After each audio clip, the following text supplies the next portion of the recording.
Welcome back. Mark Jokic joins us today. He is a violinist, nationally, maybe internationally acclaimed, playing with the KSO this weekend in Sibelius. Welcome to the show. Oh, thanks for having me. Is this your first time to Kamloops? No, second time, actually. When were you here last? About 2 years ago, I was playing with the Kamloops Symphony, the Lalo Symphony Espagnole, and now I'm back playing a different concerto. Okay, and you were playing with a violin that is new to you. It's relatively new to me. I got this violin about 2 years ago, and more recently than that, got it restored, and this is actually going to be my debut performance with orchestra on this particular instrument. Is it stressful using a new instrument when you're used to something else, or you feel like you know what you're doing? You have to adjust to it. Every violin plays a little differently, and every violin sounds and reacts differently to the way you play it. But I've had a bit of time to get to know it, and it's a great opportunity to actually test it out in a hall with the orchestra.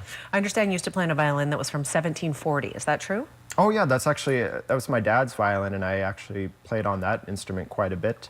I actually also have another violin by an American maker that my grandfather bought when he was young. It's by a maker named Carl Becker, and that's made close to the time this violin was made in 1927. So the American violin is made in Chicago in 1927. This is made in Italy in 1922. So, you know, opposite ends of the world. They were made around the same time.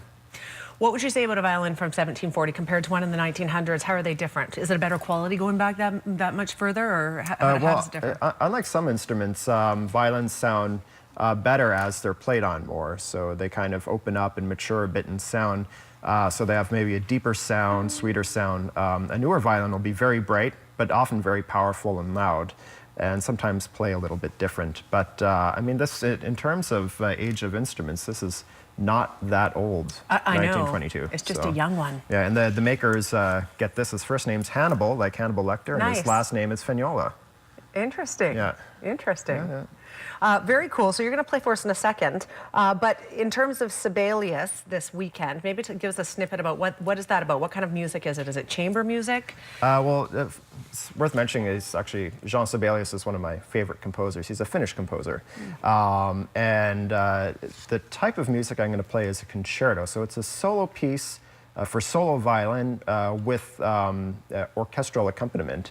Of course, in this particular concerto, the orchestra part is huge. I mean, it's actually very invigorating to play. There's lots of loud brass and big string parts. And Sibelius's music he was a very proud Finnish composer. He wrote works like Finlandia, which really represent you know, his national pride. And this particular concerto actually kind of really shows his other composing style, which was to kind of describe the this kind of scenic qualities, the landscape, Scandinavian landscape. And actually, as I was flying from Vancouver to Kamloops, and looking out of the window of the plane, I was noticing the big mountains, and I was actually, on my headphones, I was listening to the opening of this concerto, and I was actually amazed with how well the music, this sort of very flowing, landscapey music, went with these vast, big mountains. So you'll be in your element then. It's your favorite composer, and you're playing your favorite composer this weekend? Yeah, and I think a lot of people in Kamloops might really relate to this music. Sure. And I think they should really do some research on Sibelius, his music, and then go see the concert for really what'll be a fantastic experience. Are we going to have a little snippet from you right now? Yeah, I'll play the opening of the concerto, which is what I was listening to in the plane, and it really, I think, is a good representation of his music. So I should stay seated, because Please do.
Wow, you're good. Oh, thanks. Wow, I'm really impressed.